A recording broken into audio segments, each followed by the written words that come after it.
नमस्कार, tractor news में आपका स्वागत है। मैं हूं आपके साथ प्रिया रघुवंशी। आइए देखते हैं इस हफ्ते की फार्म मशीनरी से जुड़ी कुछ बड़ी खबरें।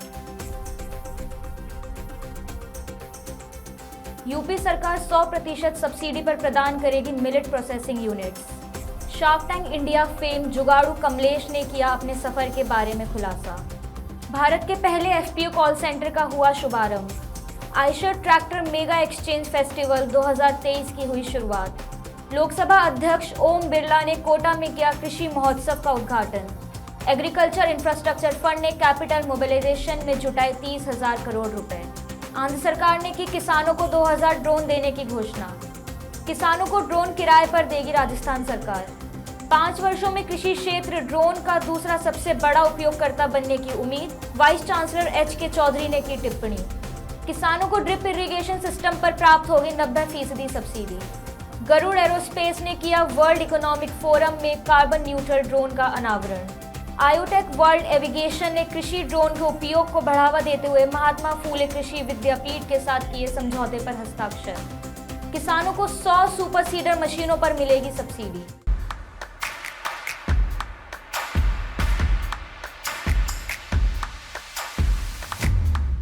आइए रुक करते हैं अब खबरों का विस्तार से।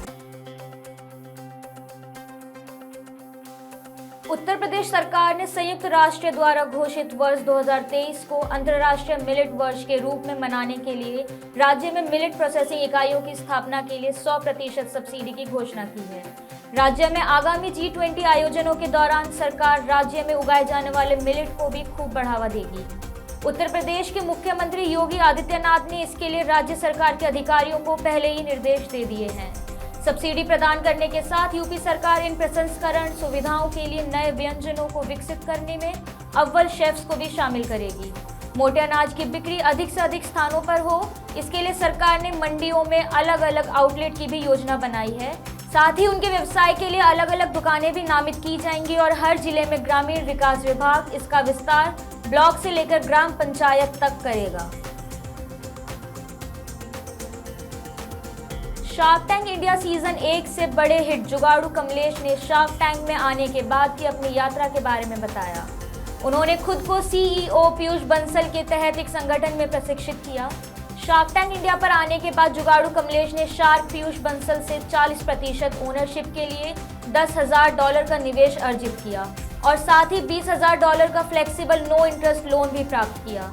कमलेश ने अपने YouTube चैनल पर बताया कि शो के बाद उनका सफर बदल गया। साथ ही उन्होंने शो में आने से पहले अपने जीवन में आए उतार चढ़ाव के बारे में भी बताया। सीजन 1 स्टार कमलेश ने कहा कि उनके जीवन में कई कठिनाइयां रही, जिसमें काम में धोखा खाना और वित्तीय कठिनाइयां शामिल हैं। उन्होंने पूरी यात्रा में पीयूष बंसल की मदद का भी जिक्र किया। डॉक्टर विजया लक्ष्मी नादेंडिया विपणन संयुक्त सचिव कृषि मंत्रालय ने आधिकारिक तौर पर नई दिल्ली में कृषि जागरण मुख्यालय में भारत का पहला एफपीओ कॉल सेंटर लॉन्च किया।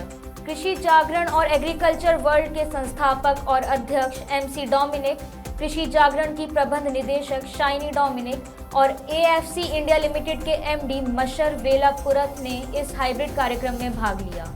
इस अवसर पर टिप्पणी करते हुए मुख्य अतिथि डॉक्टर विजया लक्ष्मी नादेंडिया ने कहा कि उन्होंने बहुत से किसान कॉल सेंटर देखे हैं जो किसानों के सवालों के जवाब देने में बेहतर मदद करते हैं। उस अवधारणा के अनुसार कृषि जागरण और एएफसी ने भारत का पहला एफपीओ कॉल सेंटर स्थापित किया है, जो एफपीओ के विकास और संचालन में सहायता करेगा।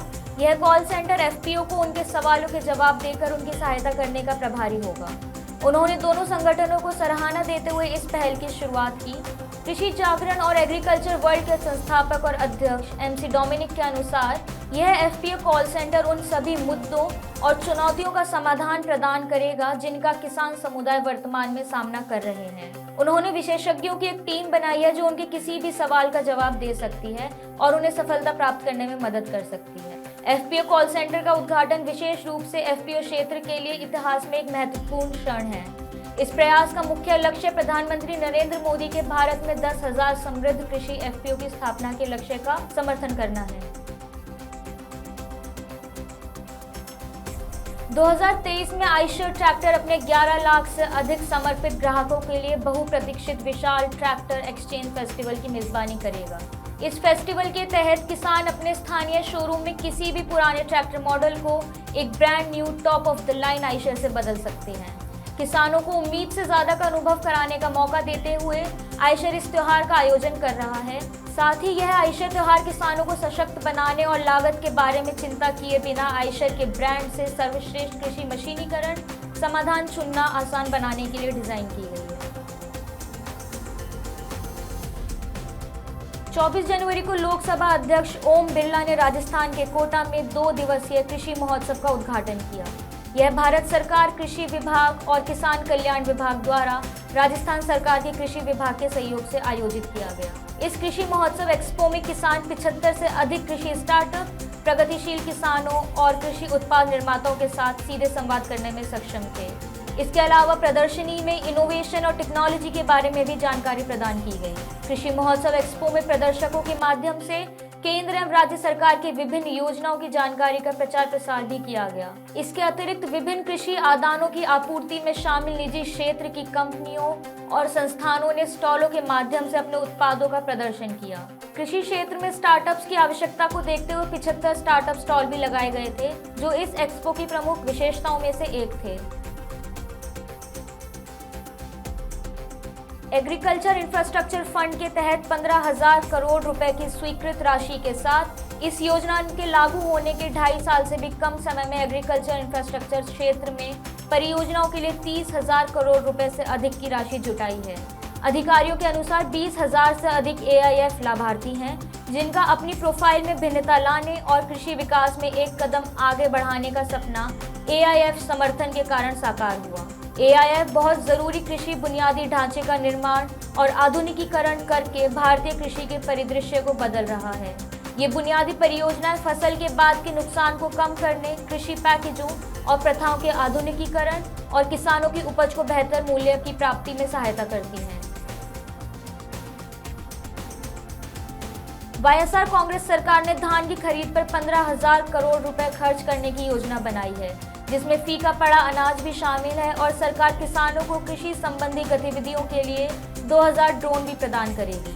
यह बात मुख्यमंत्री YS जगनमोहन रेड्डी ने अधिकारियों के साथ कृषि पर समीक्षा बैठक के दौरान कही। साथ ही उन्होंने अनुरोध किया कि अधिकारी क्षेत्र में किसानों को प्रशिक्षित करने के लिए उत्तरी आंध्र में एक ड्रोन प्रशिक्षण केंद्र की स्थापना करें।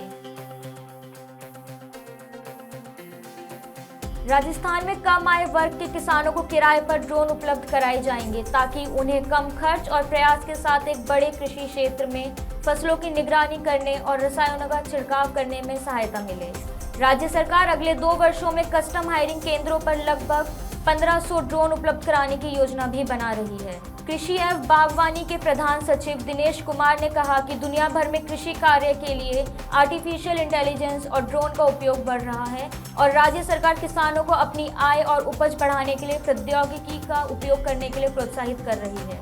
ड्रोन सिंचाई निगरानी, फसल स्वास्थ्य निगरानी, कीट विश्लेषण, फसल क्षति आकलन, टिड्डी नियंत्रण और रासायनिक छिड़काव में मदद कर सकते हैं। कृषि विभाग ने ड्रोन के सफल प्रयोग को प्रदर्शित करने के लिए गत बुधवार को जोबनेर के जोशीवास गांव में राज्य स्तरीय ड्रोन तकनीक का लाइव प्रदर्शन किया, जिसे कृषि मंत्री लालचंद कटारिया ने साक्षी किया।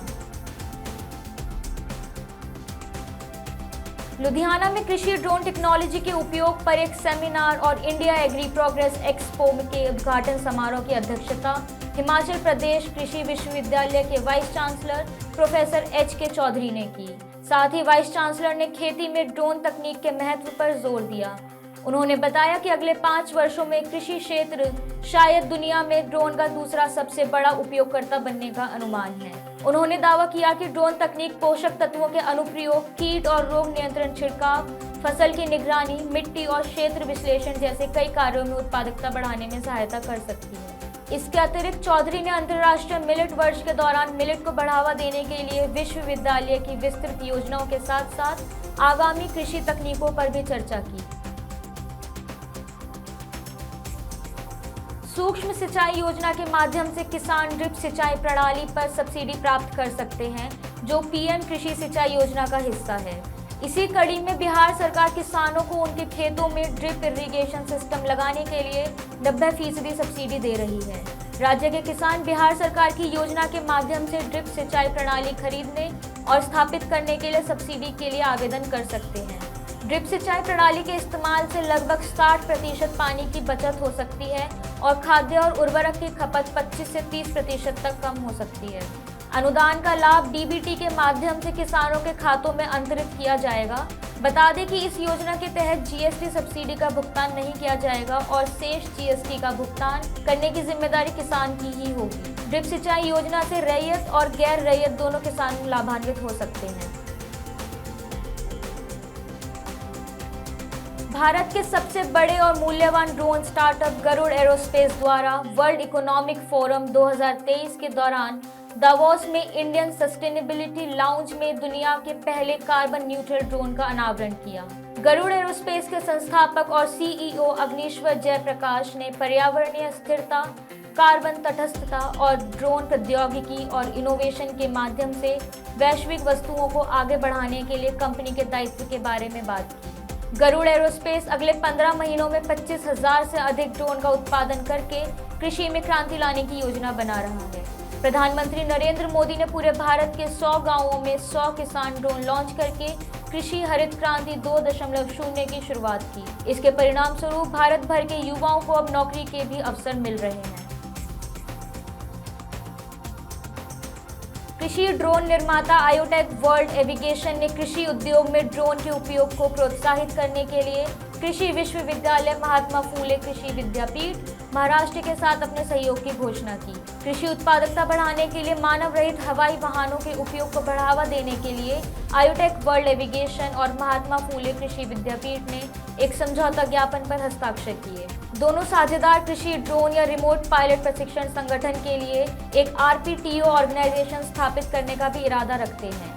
समझौता ज्ञापन पर विश्वविद्यालय की ओर से टी.एन. रसल, डीन और डायरेक्टर ऑफ इंस्ट्रक्शन, और आयोटेक वर्ल्ड एविगेशन की ओर से अनूप कुमार उपाध्याय, सह संस्थापक और निदेशक ने हस्ताक्षर किए। उपाध्याय ने कहा कि उनकी कंपनी और विश्वविद्यालय एक आधुनिक और टिकाऊ स्मार्ट कृषि प्रणाली बनाने के लिए संयुक्त शैक्षिक और अनुसंधान एवं विकास परियोजनाओं पर सहयोग करेंगे। दोनों पक्ष ड्रोन से फसल के छिड़काव के लिए मानक संचालन प्रक्रिया बनाने के लिए भी मिलकर काम करेंगे। हरियाणा की खट्टर सरकार ने फसल अवशेष प्रबंधन योजना के तहत सोनीपत जिले के किसानों के लिए 100 सुपर सीडर मशीनों पर सब्सिडी देने का फैसला किया है, ताकि आर्थिक रूप से पिछड़े क्षेत्रों के किसानों को सरकारी सहायता प्राप्त हो सके। फसल अवशेष प्रबंधन योजना के तहत 31 अगस्त 2022 तक सरकारी पोर्टल पर सब्सिडी के लिए आवेदन करने वाले किसानों को सुपर सीडर मशीन का वितरण किया जाएगा।